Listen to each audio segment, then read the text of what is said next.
joined by Rodney Purvis, Jalen Adams, Christian Vitale, and head coach Kevin Ollie.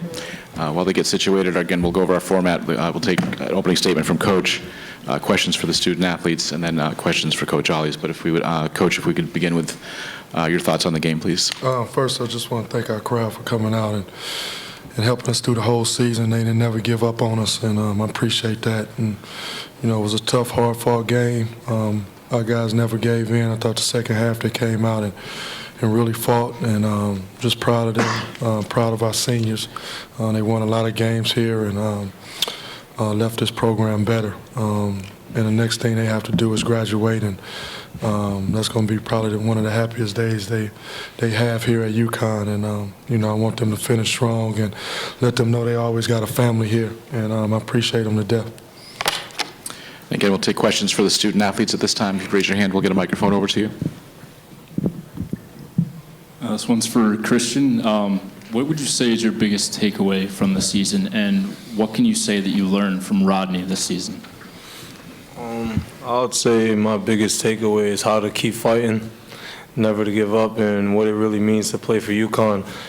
I learned a lot from Rodney, and not only Rodney, but the other seniors as well. You know, they've taught me discipline. They taught me, you know, how not to be a freshman, and, you know, just how to be composed on the court at all times and fighting through adversity. They did a really great job of being our captains this year and leading us as a team. And that's something that I'm going to take for the rest of my career here at UConn, and I appreciate them.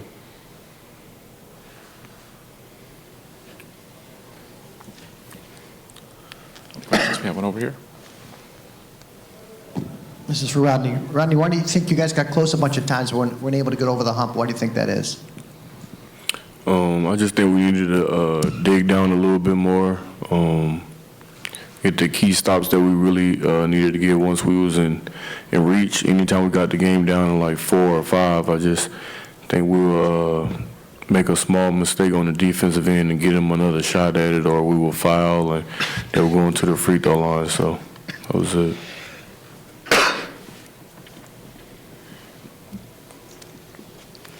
Here in front. Rodney, obviously the game was called pretty tightly. How did that change the way you guys were playing, and how did you, you know, obviously they had a deeper bench than you guys did, so how did you adjust when all these fouls started getting called? I think we did the best that we could as far as the foul trouble and the different things of that nature. A few times, of course, I can sit up here and say I felt that we played good defense and somehow we fouled. So I don't know, but I mean the game is over with. You know, like I said, the main thing we wanted to do was just try to get stops and get timely stops. Down in front to Dave. Rodney, just wanted to know what was going through your mind there when you left the court for the final time. You seemed pretty emotional on the bench. What was going through your mind at that point? Probably that it was just my last time being in a UConn jersey. That's about it. Jalen, how difficult was it to have to sit at the end of the first half with the foul trouble? It was tough. I see my guys out there fighting, trying to hold on and get the lead, get back in the game, and I put the team in a difficult position by getting those early fouls. So I just got to learn from that and stay solid and disciplined. Over here on the left. Rodney, this is for you. As you reflect on your time at UConn, a couple of things you're most proud of from the experience? Just the overall relationships I built with my teammates, coaching staff, peers around campus. That's it, really. Just the relationships was a huge piece since I've been here at UConn. Of course, the basketball was great, but it's nothing like the relationships that you meet people and you're able to connect with them for the rest of your life. Jalen and Christian, the team obviously went through so much adversity, especially injury-wise this season. Can you talk about how that's preparing you for what's coming next season, especially Christian? Obviously, you got some playing time that you might not have gotten otherwise. To me, I'm just ready. You know, whatever minutes was thrown to me. Obviously, you know, everyone's role increased through with the injuries that we got. So I'm just gonna go into next year just with the same confidence that I had this year, and just ready to compete with my guys again. I think the injuries were very unfortunate, but I think as a team we learned a lot. Going into next year, we know even though if we're shorthanded, we can compete with anybody, and we just learned the overall lesson to never give up and keep fighting. And I think that's the overall lesson, and that should carry on forever. Over here to Dom.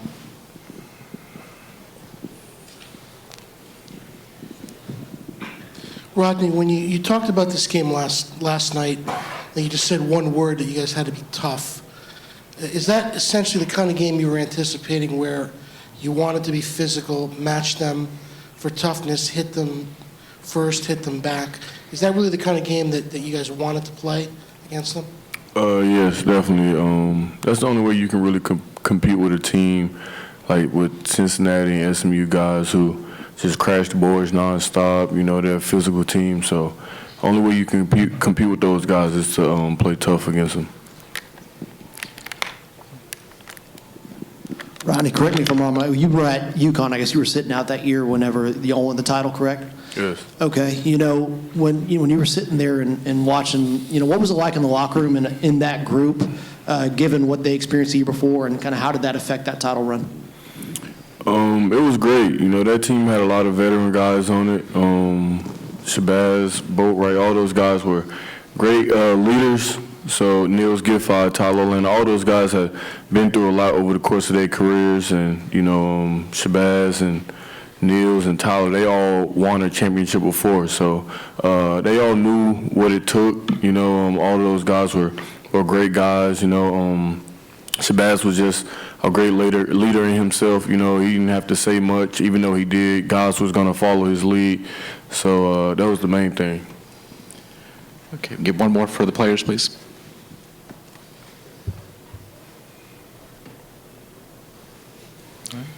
Seeing none, gentlemen, thank you.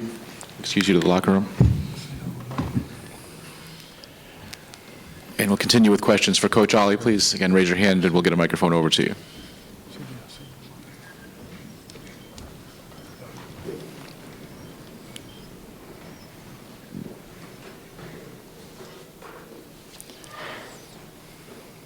Questions for Coach? Okay, Pat. Coach, kind of the same question I had for the players. Obviously, this wasn't the season you were anticipating, first losing season Connecticut's had in 30 years, but how does it prepare this team going forward with the adversity you faced? How will that help? I think adversity always helps. It's just part of life. You got to fail to succeed most of the time. So we're looking at it as just a point, a moment in our careers, my career, my players' career that you got to get better from. You build off of it. One thing I know, they didn't give up in that locker room, and they didn't stop believing, and they didn't stop fighting. So, you know, this is not a basketball lesson, it's a life lesson for some of these guys, because, you know, that's what it's going to be in life. Life is going to punch you sometimes, and it's just how you respond. And I thought they responded great. You know, I tried to be positive throughout the whole season, try to coach them and prepare them the best as possible. And I thought those guys played hard for me, but most importantly, played hard for what's on the front of their chest. Over here, Neil. How difficult is it to play or coach in a game when it's so choppy with the stoppages, whether it's called that way or played that way? Yeah, it's just tough substituting. So, you know. But I guess the refs did the best job they possibly can. You know, you see 46 free throws, 31 free throws in one half. So I don't know if a lot of people was watching that game. I mean, because it's just all free throws. So it's not how basketball is supposed to be played. Over here to the left. Kevin, just kind of following up on that. When Nick was in, he talked about an incident, you know, with Cincinnati, I'm assuming it was with Xavier, and he said ugly incidents occur if you don't call every foul. Did you, and I don't want you to get in trouble with like the officiating, but were you surprised that it was called as tight as it was? Because it seemed like everything was called today, and I was wondering if that was tough to work through. Like I said, it was a tough game to play. You know, we don't have a bench anyway. I mean, we shorthanded, but you know, just trying to shuffle guys in and out. So I thought our guys fought through the adversity. Just some unfortunate calls, just didn't go our way. So, I mean, it's a game that happens sometimes. I mean, you got to make adjustments, and we didn't make the adjustments today, I guess. And you know, but Cincinnati, I give Mick a ton of credit though. So it's not just the refs. I mean, they put our guys in position to foul. So, you know, we have to show more resistance, but. You know, that's a good team. It's going to be a great championship game, and both of those teams are going to represent the American Conference very well in the tournament. So, you know, hopefully our guys learn from this, how to play on a championship level, and I thought we did that in the second half. But, of course, it's hard to win a game when a team goes to the free throw line 46 times, and credit to them, they made them. I mean, second half, they made 28 out of 31. Coach, tough loss here tonight. I often believe that when your team has to compete, they best take on your demeanor and your personality out there on the court. Can you speak to how proud you are of this unit despite injuries and how they fought tonight? Yeah, like I said, I'm proud of them. That's not even a word. I know they got better, you know, throughout the year. They could have made every excuse in the book, but they never did. They came to practice. I mean, sometimes we had practice with 4 guys. And, you know, anybody know my practices, we practice full. And we have 4 guys trying to play with walk-ons and everything. So I just pride those. I have pride in those guys. I love them. Those seniors, they didn't miss a practice. Just the energy they brought and the leadership they brought was just something that I always cherish. You know, everybody can say we had a losing season in 30 years. I don't know what it is. I think you said 30 years. But at the end of the day, I know those guys got some brothers for a lifetime. And that's the thing. I pride ourselves on UConn. We're going to keep fighting. We're going to be right back. And we're going to be back better than ever. And I truly believe that. Over here to Gavin. How did guys like Christian and Vance kind of benefit from the extra playing time they got this year because you were shorthanded? Oh, I thought they benefited well. I mean, they came in, they was thrown to the fire. Wasn't like I was able to take them out or anything like that. They just fought. They kept getting better and better and better. And I mean, what Christian did today, man, that's UConn basketball right there. That's the type of players I want. Just fighting, scrappy. I got to calm them down a little bit, but I'd rather calm you down and try to stir you up. And that kid, I don't ever have to stir up. He got super confidence, go in and get 9 rebounds, and he went to go get some man rebounds. And that's what our guards do. And, you know, he got a bright career ahead of him.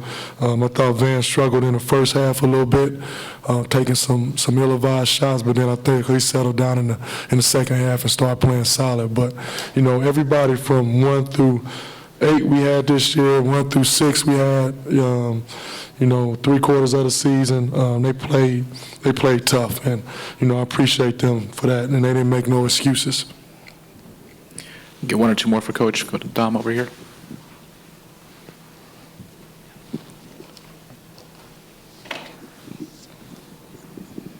Kevin, how are you going to replace the guys who are leaving? Obviously, you've got Altery coming back to replace Rodney. Your 2 big guys up front are leaving. That's a lot of experience leaving. What do you feel like you need to happen to be able to pick up the slack for those guys next year? I mean, you just got to work. I mean, every team is going to lose players. I mean, at the end of the day, you go in the summertime, you be selfish, you get in the gym, and you try to get better. You know, you can't replace Kimba, you can't replace Shabazz, you can't replace Amita because they're their own entity. But you can replace them, not replace them, but you can get better, you know, because of their presence, learn from them, and then whoever's coming back that's putting on a UConn jersey, you know, have a different mindset, have a championship mindset, and every season is different. So, those guys got to come back. They got to work. They got to be coachable.